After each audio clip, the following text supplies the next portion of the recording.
my technology here. I think now that we are on the move. Yeah, the table is yours.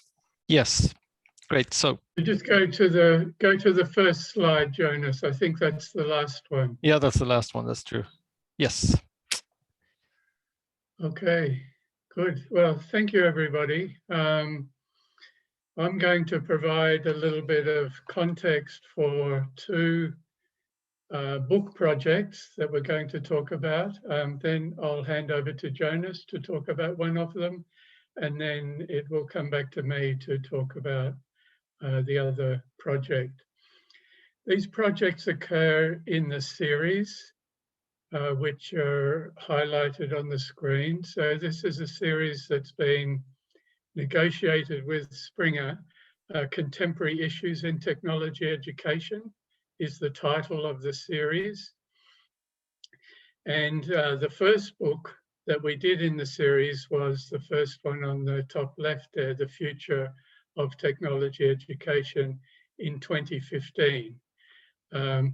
Since then, you can see there's been a number of books about pedagogy and teaching, one on critique, one on food, and then the two books on the bottom right, Contemporary Research and Explorations in Technology Education Research, are chapters by recently completed PhD students in technology education. We're currently working on a third book in that series. So those of you who are shortly to complete your PhD, we would like to encourage you to consider a chapter in this series as one of the outlets for your research. Most of these books are edited. There are a couple that are sole author, but a feature of the edited books has been a workshop that authors attend in order to critique each other's chapters. It's quite difficult sometimes in an edited book to develop a good consensus amongst the chapters. Every author has their own ideas, and to bring them together in a unified kind of way is quite difficult sometimes. So a feature of the production of some of these books has been a workshop where all the authors attend and spend a couple of days critiquing each other's chapters. In one of the current books that we're working on, which Jonas will talk about shortly, we had to do that online because that occurred last year.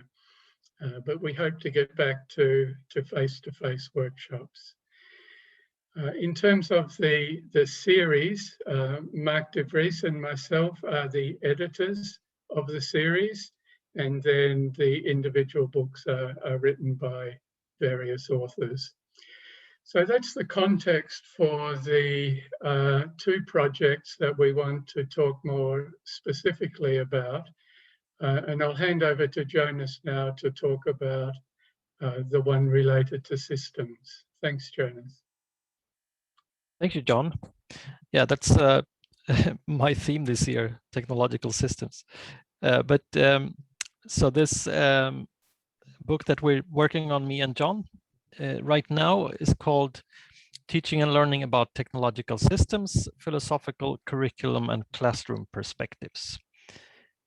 So it was a project I had been thinking about for some time, and I talked to John about it I think it was in Malta, and then after that in the fall we started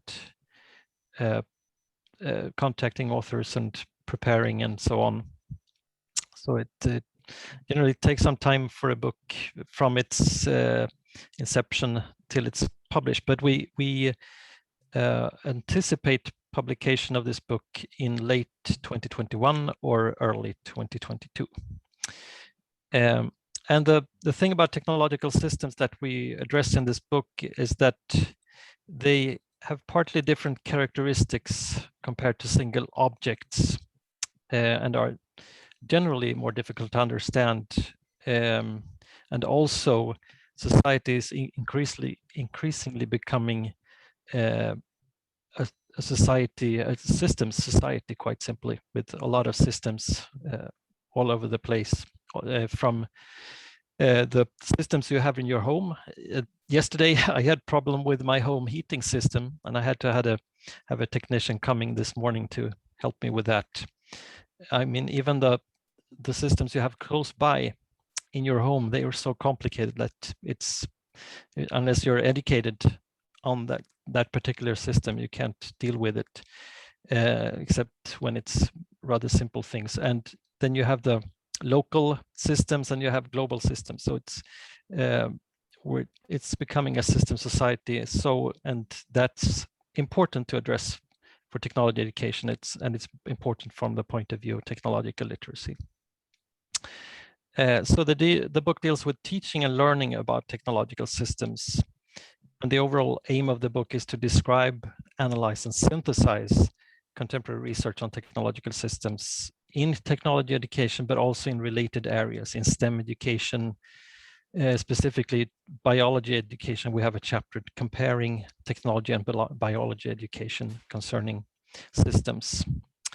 And we want to market it as a resource and reference work for professionals, for teachers, teacher educators, researchers, curriculum developers in this area. And there are contributions from 5 countries. I think I've counted correctly here, from the Netherlands, Sweden, Israel, Australia, and France.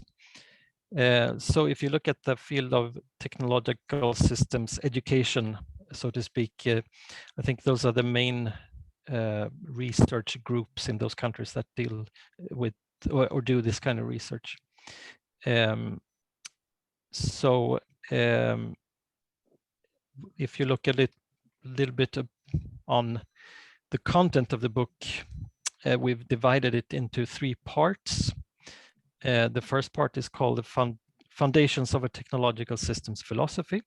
Then we have contents, concepts, contexts for education about technological systems, and learning and teaching about technological systems.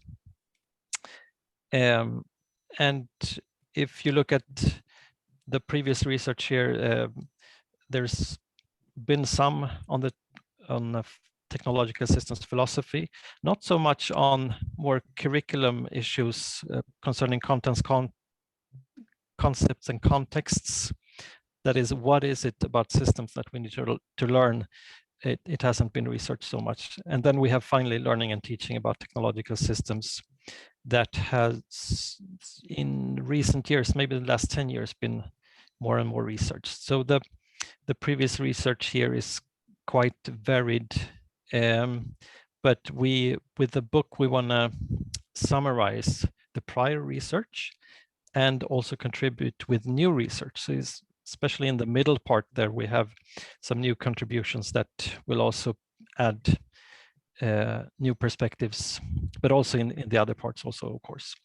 And we're planning on having a research synthesis at the end to synthesize the previous research and also where our book contributes to the research field. But we also include a lot of pedagogical implications. So we think the book can be used both as a summary and synthesis of the previous research and quite new research, and as a handbook for how to also teach about technological systems. So hopefully that will work out. It looks very good. So I leave the floor back to you, John, to talk about the next book.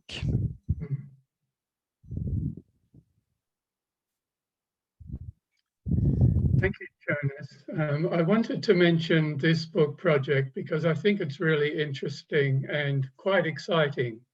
It deals with an area that doesn't really enter our sort of professional mainstream discourse very much.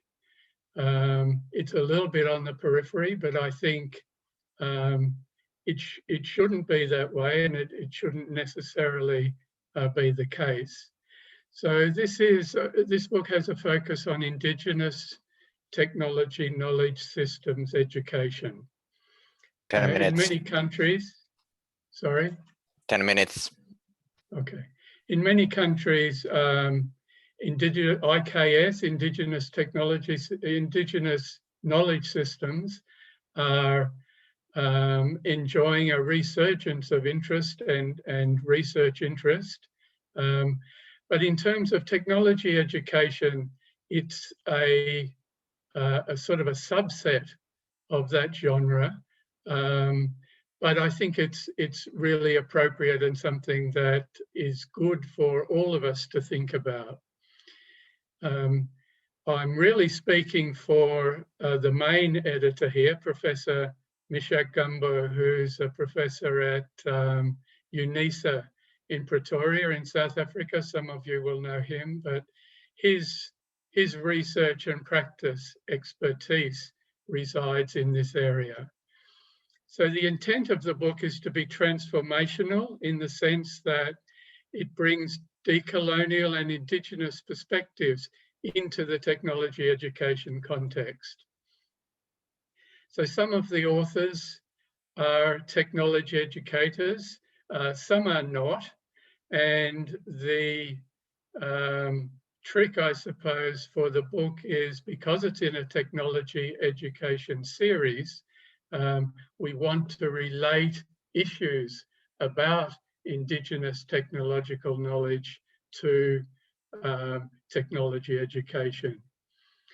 So it's going to some extent attempt to explore the coexistence between Indigenous technological knowledge and Western technological knowledge. Most of us, and evidenced by most of the presentations at this conference, are focused on Western technological knowledge. We think Indigenous knowledge is important not only for students who reside in a context where Indigenous knowledge is actually part of their context, but also for students in usually what are more developed countries having an awareness of the significance and the importance of Indigenous technologies as well. So the goal of the book is to try and explore the coexistence of those two types of paradigms. You can see down the bottom of that slide the countries where we have authors contributing from: South Africa, Sweden, New Zealand, Australia, Botswana, Kenya, China, India, Canada, Indonesia, and Zimbabwe. So for many of those countries, obviously there's a higher proportion of researchers interested in Indigenous technological knowledge than some other countries. But each country will have a particular perspective. So I think it'll be a very interesting project as it develops. We're still at the quite early stages. The authors have just completed abstracts and are now working on a 2-page summary for each of the chapters. And we'll use that for a peer review process amongst the authors. So there are a couple of the projects that are being developed in this series. If I can conclude with a promotional notion, if anyone is interested or has ideas about developing a book on a particular theme that would fit into that context of contemporary issues in technology education, then I'd be happy to hear from you. As would Mark, no doubt. Thank you, Mark. Okay, so are there any questions or comments, please?